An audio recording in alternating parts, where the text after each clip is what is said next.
Hi guys, Boston, Massachusetts is checking in. How y'all doing out there today? Anyways, so we're about to talk about it. I listened to an interview with Hip Hop Uncensored with that guy Jay on it, and he had Wendy Williams as a guest. You know that show that has the lady Melissa Ford. Well, anyways, you know, I liked that interview with Uncensored Hip Hop because, you know, it gave you another side of Wendy, which I found out about Wendy was she said she doesn't gossip outside her show. She get paid to gossip. So I'm telling you, we're doing everything wrong because we talking shit about people and we ain't even getting paid. She get paid to gossip. She said she don't gossip outside of that. And also, things that I liked about her that showed a more human side of her. Like an empathetic side of her. Like, for instance, you know, she was like, I'm not going to bash my husband. He messed up. And that's real, you understand? Because she's like, she loved her husband and her son. And that's why I was like, I would not comment on that. Because I was like, you know what? I'm not going to say anything about that. That's a sad situation. So I didn't involve myself in that. You understand what I'm saying? Because I don't agree with no kid fighting their parent, whether it be mother or father. That's just what it is. I'm not on team beat your family up and shit. That's not my agenda. So, and she also talked about, you know, the young ladies that she hang out with. And she said she can be referred to them as like an auntie type because she's older than them. And how basically they're righteous people, although, you know, they're caught up into the Hollywood glitz and glam. But, you know, when you peel the layers of the onion, that they're really righteous people. They're not skanky stankies, okay? So I was really feeling that interview. I thought it showed a softer side of Wendy. I didn't understand the glasses that she was wearing, you know, on the inside. I don't know what was going on behind those shades. I once remember when Little Kim had those fabulous glasses on, but underneath them was a big black eye. Where she had just had a fight with Biggie and he blackened her eye. So I don't know what was happening with the shades, you understand, on the inside, unless her eyes are sensitive. I don't know. I don't want to even guess, speculate, whatever. But she was explaining some things that I think that we should know about her. And I'm not surprised she doesn't gossip outside of her show, because it's like people who work at the casino don't gamble. People who work in the liquor store don't drink.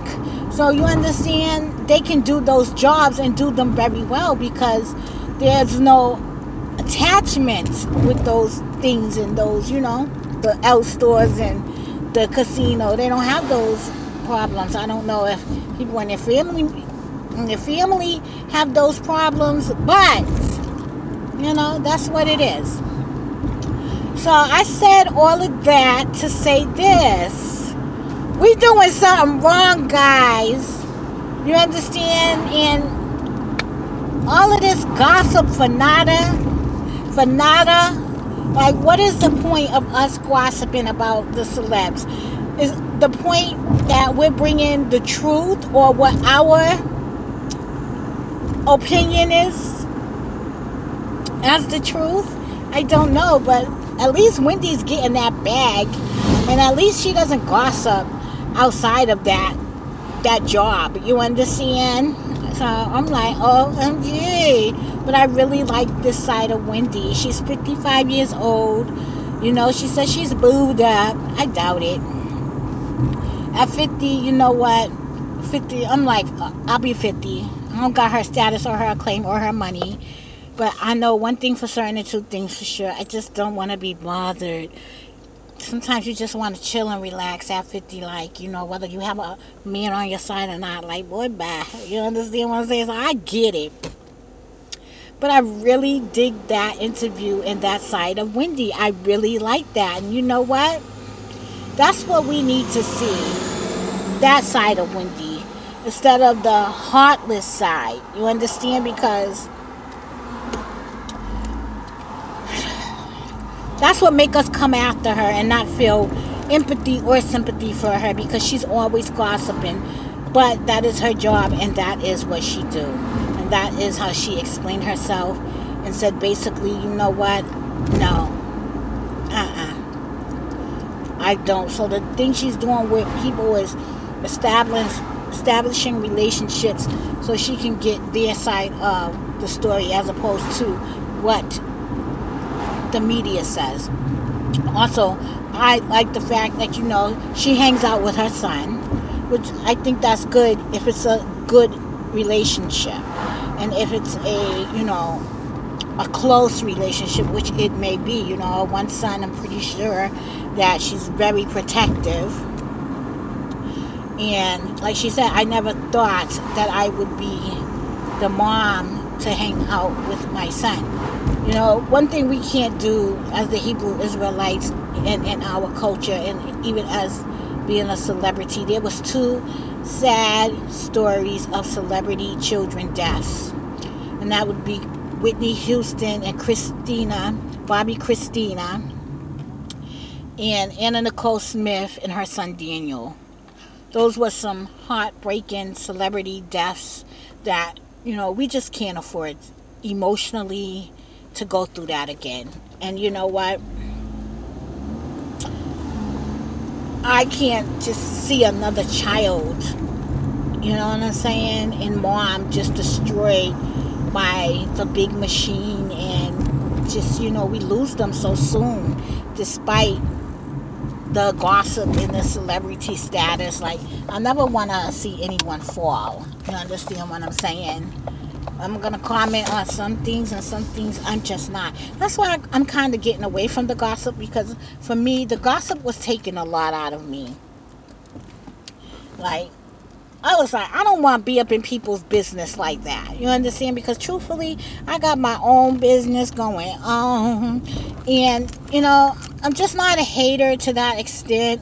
Like, we all go through something. I know that. You understand? And, you know, shit, if niggas can get some dirt on me if I ain't telling it myself, a nigga will be quick to tell it. So, you know, you got to chill out with that type of stuff. And then there's some gossipers that go above and beyond gossip, and I think they go into slander mode, you know. So every week, this is the church people, guys, they always park in my spot. My spot goes to my unit. This is the church people. All the time. I have went to these people several times and asked them not to park in my spot, because it's reserved for my unit, whether I'm here or not. I have to go into this church and ask them to move their car, but I'm not going to do that today because I'm tired of personally going in there. Sometimes I leave notes on their car, like, you know, please don't park in my spot, because, you know, I can get my car towed if I'm trespassing on the property.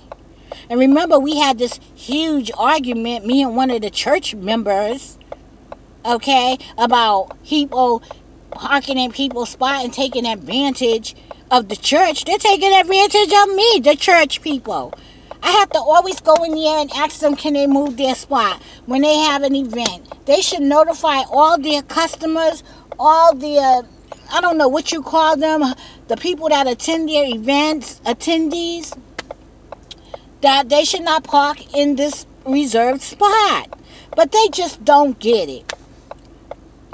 They just don't get it. They have fell 2 scriptures from the word. You understand? How do you go to church and be wicked? How do you park in your neighbor's spot and not realize that it's someone else's parking spot? You don't own that parking spot. You should know better than that. Especially going to church, worshiping the Lord thy God, and you say that you're righteous. You say you ain't like the wicked or the heathen. But that's very heathenish to me. If that's a word, heathenish, meaning you have heathen behavior, like you have no respect for your brethren or your neighbor, that you park into their parking spot and don't consider them. That's what I'm talking about. That hypocritical stuff, which ties back into the gossiping thing. It's hypocritical to act like your shit don't stink, because one day, guess what? You get a turn too, guys. And you better have that air freshener on deck, because some shit stinks so bad. Oh, Lord. You did that? That came out of you? Yep, that came from you. All right, guys. Y'all have a good one, and I'll talk to y'all soon.